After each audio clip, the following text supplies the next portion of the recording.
Bonjour les gens! Première update lecture de ce mois de juillet que je vous laisse découvrir avec des petits bouts de vidéos que j'ai montés parce que vous le savez, j'aime la spontanéité de je ferme le livre et je vous raconte tout de suite ce que j'en ai pensé. Et je vous retrouve en fin de vidéo pour la dernière lecture pour le moment. Et coucou! Aujourd'hui c'est le jour du rendu des livres à la bibliothèque, donc vite, je t'en parle avant de les oublier dans mon update ou dans mon bilan. Et je commence tout de suite en te parlant du livre que je n'ai pas lu. Il s'agit d'Autre Monde, le premier tome de Maxime Chatham, que j'avais emprunté parce que beaucoup de monde m'en ont parlé. Et puis j'en ai lu plein d'autres à la place. Donc j'ai pas le choix, je suis obligée de le rendre, donc je le remprunterai plus tard parce qu'il continue à me faire envie. Mais on va dire que le timing était très mauvais. J'ai voulu me faire mon propre avis, j'ai donc lu Nos étoiles contraires de John Green. Pour le petit contexte, je n'avais pas du tout aimé le film, en fait je n'avais pas du tout aimé les acteurs, du coup voilà, ça s'était pas très bien passé entre eux et moi. Et puis je me suis dit bon, on le sait, on le dit souvent, on étant la plupart des gens et en même temps tout le monde est n'importe qui, les adaptations c'est toujours moins bien. Non mais tu verras, le livre il est mieux. Je suis la première à sortir ce genre de phrase, avec raison ou avec tort, je ne sais pas. Bref, je me suis dit que quand même, peut-être que je pouvais laisser une petite chance à cette histoire, et donc j'ai découvert le livre. Je ne sais pas s'il est besoin de raconter d'ailleurs le synopsis. Nous sommes face à deux adolescents qui ont tous les deux eu des soucis de santé. Et une belle histoire d'amour se fait entre eux, l'un des deux est condamné, donc forcément ça crée un petit peu de tension et un petit peu de malaise. Comment malgré tout avancer? Est-ce que ça empêche de tomber amoureux, d'être malade? Je vous laisse deviner. Est-ce que ça permet d'avoir de meilleures relations avec ses parents? Comment est-ce que ça se passe au lycée? Voilà, comment est-ce que on peut continuer malgré tout à être un ado, tout ce qu'il y a de plus normal quand on a cette énorme épée de Damoclès au-dessus de la tête? C'est de ça dont parlent Nos étoiles contraires. La seule chose que je peux dire, avis tout personnel, c'est que pour une fois, le film est assez conforme au livre. Donc en ça, finalement, c'est une bonne adaptation ciné, même si moi je ne l'ai pas aimé, je trouve que c'est une bonne adaptation parce que c'est assez fidèle. Par contre, du coup, j'ai pas aimé le livre non plus. Voilà. J'ai pas réussi du tout à m'attacher aux personnages. Ils me sont complètement passés à côté. Je trouve ça un peu niais par moments. J'ai en tête Love Story en fait, et je sais pas, ça m'avait beaucoup marqué, et celui-là pas du tout. Alors est-ce que c'est l'âge? Mais je pense pas. Je sais pas. Je trouve que John Green se lit bien. Par contre, ça m'a donné envie de lire d'autres livres de lui, parce que c'est quelque chose d'assez simple. Mais ça va pas me laisser un souvenir impérissable, quoi. Je sais pas quoi vous dire d'autre. Désolée. J'ai ensuite lu Cœur brisé, tête coupée de Robin Schneider et j'ai adoré. Voilà. Roman jeunesse. J'avais envie d'une lecture facile, donc très bien. Et je sais pas si c'est un coup de cœur ou pas, mais en tout cas, ça en est pas loin. C'est bien écrit, c'est drôle. Il y a des tabous et en même temps des trucs un peu salaces. Il y a des façons de parler qui sont très jeunes et du coup, je trouve que c'est bien retranscrit. Et en même temps, il y a des vraies questions de fond sur les sentiments, plus en ce qui me concerne l'amitié que l'amour. Et je trouve que c'était très bien fait. On est plein de clichés là aussi. Je dis souvent que les livres avec clichés, voilà quoi, il y en a un, j'ai laissé tomber il n'y a pas très longtemps, c'est Lola, petite grosse exhibitionniste. Je vais vous en reparler tout de suite après parce qu'il était blindé de clichés.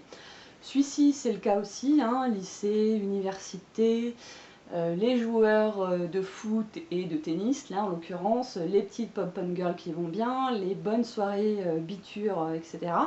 Donc on est vraiment dans le film pour ados de l'été, comme j'aime bien les appeler, et je trouve que je raffole, je raffole, il n'y a pas d'autre mot de ce genre de film un petit peu débilos. Du coup, j'étais dans mon univers là-dedans, mais vraiment. Alors pour vous raconter un petit peu l'histoire, nous sommes face à un jeune garçon célèbre dans son lycée, reconnu de tous, qui s'assied à la bonne table, qui fréquente les bonnes personnes, qui sort avec la bonne pom-pom girl, et il lui arrive un accident et du coup, eh bien, patatras, tout s'effondre pour lui et il devient un loser, comme il dit. Donc à partir de là, qu'est-ce qui se passe? Il change de fréquentation, il change de relation et forcément il change d'activité également. Et petit à petit, on voit le jeune homme se découvrir ou se redécouvrir parce qu'au final, était-il vraiment ce petit beach boy qui nous est présenté au début du livre? Et c'est là toute la problématique en fait qui est évoquée dans ce roman. Je vais pas trop en raconter parce que c'est vrai qu'il y a des choses qui m'ont vraiment parlé et qui seraient intéressantes à débattre mais qui du coup vous en donneraient un petit peu trop sur le contenu. Tout ce que je peux vous dire c'est que j'ai vraiment apprécié ma lecture. Je me suis particulièrement attachée, pour ceux qui l'ont lu, au personnage de Toby. Je l'ai trouvé génial, sarcastique, un petit peu humour noir et en même temps tellement présent pour ses amis. Ça m'a rappelé des choses en fait. Donc vraiment j'ai passé un très très bon moment avec ce livre. Ensuite je ne vais pas vous le présenter parce que c'est un e-book, mais j'ai abandonné au bout de 20% du bouquin on va dire, la lecture de Lola, petite, grosse et exhibitionniste. Parce que eh bien, j'ai eu l'impression de lire un très mauvais copier-coller de Grey, des nuances de Grey. Et d'une façon générale de tout ce qui sort actuellement sur ce style un peu érotique, mais dans un contexte je suis une jeune fille, pas très bien dans ma peau, ou alors totalement dégourdie, au contraire.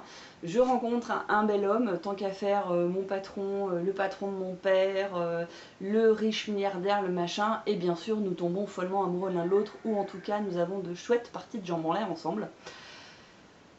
C'est pareil, donc là vous voyez on est dans le cliché aussi, donc pourquoi pas, je pourrais aimer ce genre de cliché, c'est pas le cas. Et surtout j'ai décroché parce que dès les premières pages j'ai eu l'impression d'avoir déjà lu ça en fait. Et là ça m'a dérangé, déjà des tas de trucs que j'ai lus et relus et ça me pose pas de soucis. Et là je me suis dit je vais rien apprendre de nouveau, c'est un genre que j'aime bien lire mais sans plus. J'aime quand c'est vraiment croustillant, différent, un peu hard, et là c'est assez plan-plan au final. Donc voilà. Peut-être que je suis passée à côté d'un truc, mais non, je ne pense pas, mais voilà, vous me direz si vous l'avez lu, ce que vous en avez pensé. Et surtout, c'était un mini-acte militant de ma part, parce que la Lola petite et grosse en question doit faire 1m60 pour 65 kg, et pour moi qui souffre d'obésité, c'est du foutage de gueule. Donc voilà, je refuse de cautionner un bouquin où on appelle grosse une nana qui est juste normale, quoi. Donc ça m'a énervée. Donc rien que pour ça, je ne lui ai pas laissé sa chance, j'avoue. Et enfin, pour cette première partie, je vous parle du Sagouin de François Mauriac. François, oui François. Ah, ça c'est mon lapin qui dit bonjour avec la patte, vous savez, il fait comme dans mon bip. Enfin, plutôt. Donc le Sagouin de François Mauriac est une relecture, je l'avais lu quand j'étais je crois au collège peut-être, ou même avant, je ne sais plus. C'est un livre très court, français, qui raconte l'histoire d'un jeune garçon, tout jeune écolier, qu'on surnomme le Sagouin, que sa mère surnomme le Sagouin, qui est rejeté par sa propre mère, sa mère étant elle-même rejetée en fait par sa belle famille. Que ce soit son mari, sa belle-mère ou même la gouvernante de la maison. On est dans un contexte un peu bourgeois, mais pas pour la mère qui elle vient d'un milieu plus modeste. Donc voilà, ça crée une espèce de tension.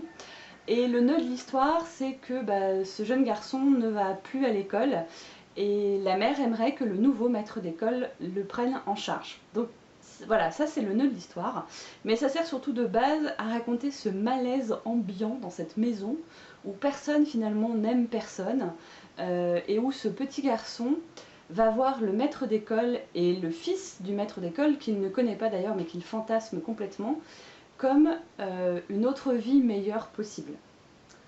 C'est dramatique à la fin, voilà, donc c'est pas un livre super gai.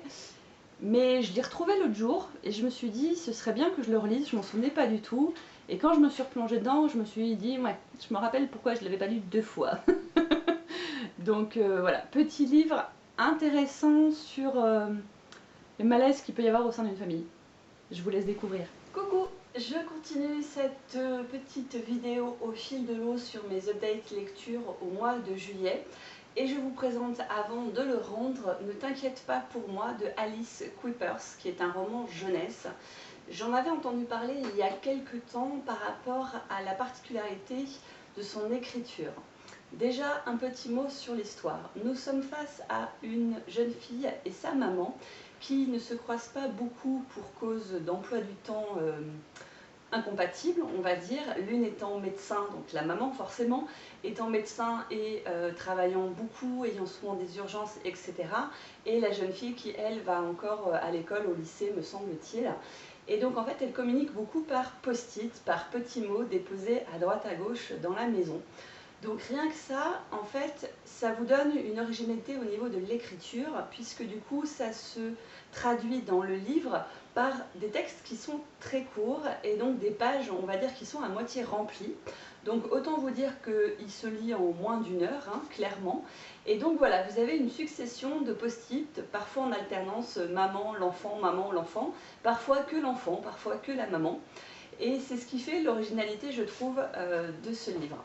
Après, au-delà de ça, il faut une histoire, et nous sommes face à une histoire assez poignante que je ne vais pas vous raconter parce que sinon vous n'aurez plus aucun intérêt à lire ce livre, mais il va se passer quelque chose d'assez difficile et donc du coup la relation entre la fille et la mère va évoluer, positivement ou négativement, ça je vous laisse le découvrir. Mais du coup, tout ça se retranscrit au niveau de la taille des textes, plus ou moins longs, plus ou moins courts, de leur style, plutôt incisif, plutôt émotif, plutôt colérique. On a vraiment toutes les émotions qui passent uniquement à travers les mots et le choix du vocabulaire est aussi extrêmement important. Par exemple, pour ne citer qu'un seul petit truc, les signatures qui sont utilisées par Claire, donc la fille, évolue tout au long du livre et évolue selon comment elle se sent à ce moment-là dans la relation avec sa maman. Donc parfois ça va être juste une initiale, C pour signer Claire, parfois ça va être bise, parfois ça va être bisou, parfois ça va être je t'aime, parfois ça va être rien du tout parce qu'elle est en colère. Voilà, vous avez toutes ces petites choses en fait qui permettent de comprendre où sont les émotions vu que celles-ci ne sont pas traduites directement. Donc même si l'histoire en elle-même je l'ai trouvée, comment dire, intéressante parce que ben voilà, il y a quand même un petit quelque chose, il y a quand même une forte dose d'émotion. Je vous cache pas que voilà, j'ai eu ma petite larme à la fin du livre parce que je me suis projetée dans ma propre histoire avec ma maman. Mais du coup, ça reste un livre qui pour moi est un peu vide, mais c'est aussi sa particularité. Donc pour le style, je pense qu'il est intéressant de le lire. Voilà, je veux dire ça comme ça. J'ai ensuite lu Boys Don't Cry de Mallory Blackman. Alors c'est pareil, je me suis laissée tenter parce que voilà, la couverture, en passant devant à la bibliothèque, je me suis dit « Ouh, mais j'ai déjà entendu quelqu'un en parler de ce bouquin ». Donc ça a attisé ma curiosité. C'est pas un livre que j'aurais acheté parce que l'histoire en elle-même ne me plaisait pas plus que ça. Et pourtant, je m'explique. Donc dans Boys Don't Cry, nous avons face à nous un jeune garçon, Dante, qui un jour voit débarquer son ex-petite amie devant chez lui et celle-ci lui annonce qu'il est papa.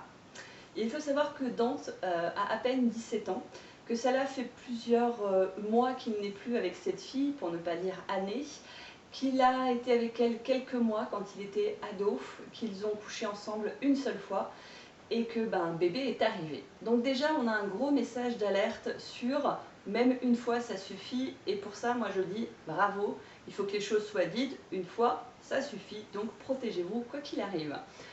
Une fois passé ce premier message d'alerte préventive, attention santé, nous allons découvrir l'univers de Dante et de son frère Adam, puisque les chapitres s'articulent autour de leurs deux points de vue. C'est-à-dire que vous avez un chapitre, c'est Dante, le chapitre suivant c'est Adam, le chapitre suivant c'est Dante, etc.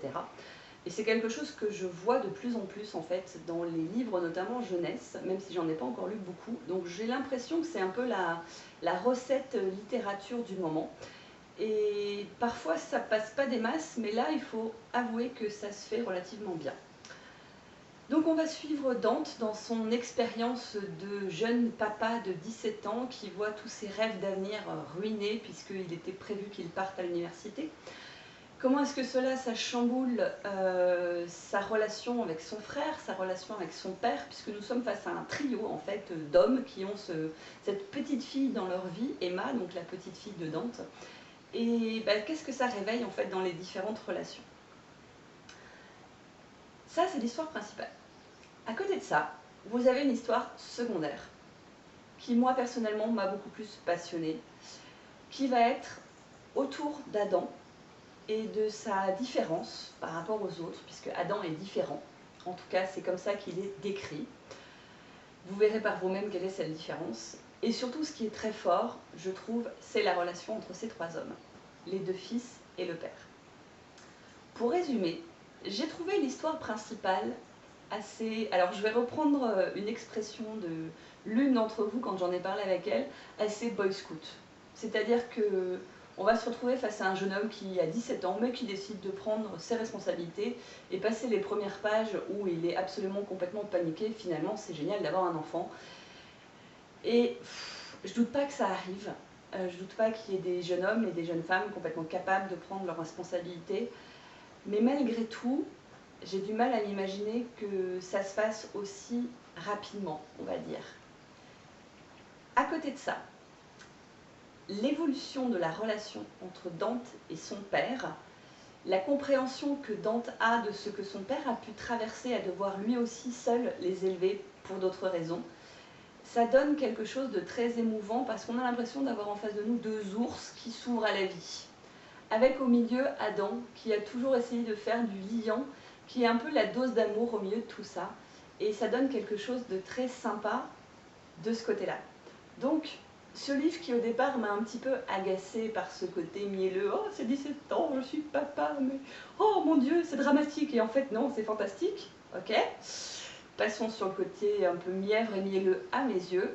Je trouve que derrière, l'autre histoire, c'est finalement peut-être ça que Malory Blackman a voulu raconter et que j'ai beaucoup apprécié. Et j'ai d'ailleurs découvert qu'il y avait un volume 2 parce qu'en arrivant à la fin, je me suis dit mais il y a des réponses, on les a pas, j'ai encore des questions moi.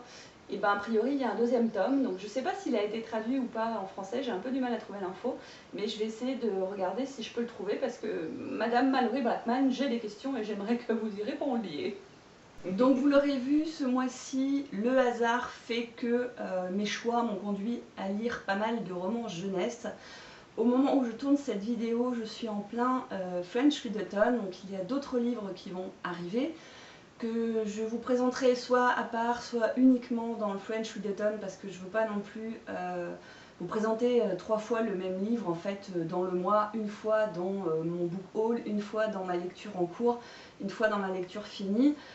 J'essaye de varier tout ce que je peux vous proposer en termes d'ouvrages, de titres, parce que personnellement, moi, c'est ce que je préfère, c'est ce que j'aime, découvrir des styles différents, des auteurs différents, des thèmes différents, etc. Donc c'est ce que j'essaye aussi de vous proposer.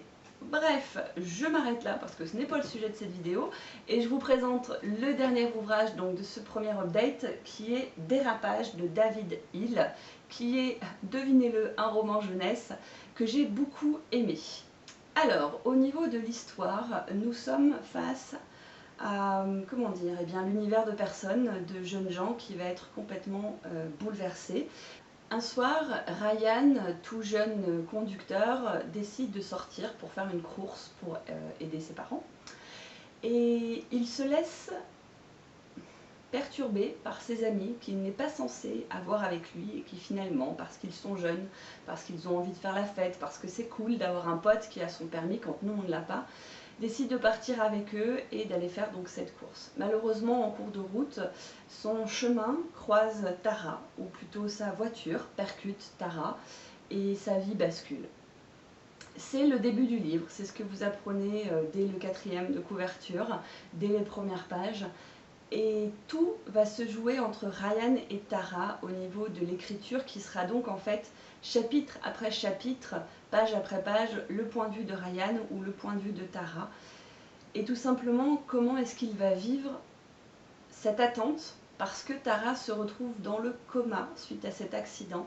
Elle est entre la vie et la mort et on ne sait pas du tout si elle va s'en sortir. À partir de là, nous suivons Tara dans ses pensées, dans son coma, dans ce qu'elle entend, dans ce qu'elle ressent. Mais nous suivons aussi Ryan dans son quotidien, dans son attente, dans ses inquiétudes. Ainsi, et c'est là que je trouve qu'est la force du livre, toute la relation avec ses propres parents, mais également avec les parents de la jeune fille. Et ce qui fait la force de ce livre, je me répète, mais c'est cette prise en compte de tous les points de vue. Cette prise en compte de tous les points de vue parce que nous allons avoir aussi les amis, par exemple, de Tara, nous allons aussi avoir le personnel hospitalier par moment. Il y a des paragraphes qui sont consacrés à l'évolution de son état de santé, avec des explications très claires sur ce qu'il se passe dans un corps après un coma, pendant un traumatisme crânien, etc. Et du coup, on a beaucoup d'informations et c'est percutant, je trouve. Habituellement, dans ce genre d'ouvrage, on a souvent un côté très auto-flagellation, mon Dieu, j'ai peut-être tué quelqu'un, ou un côté très moralisateur, ou un côté très j'attends qu'il se passe quelque chose. Là, tout est mélangé. Et je trouve que c'est ce qui fait l'intérêt de ce livre, c'est que on se rend compte, on réalise que quand ce genre d'accident, de traumatisme, d'événement arrive dans votre vie, mis à part si vous n'avez aucune circonstance atténuante, et encore, je n'en sais rien, je n'ai pas vécu cette situation, donc c'est vraiment des suppositions telles que je les ressens maintenant. Quand vous vivez ce genre d'événement, personne n'en sort indemne. Bien sûr, certains s'en sortent peut-être mieux que d'autres, et encore une fois, supposition, mais tout le monde est marqué, tout le monde est entaché, tout le monde est touché.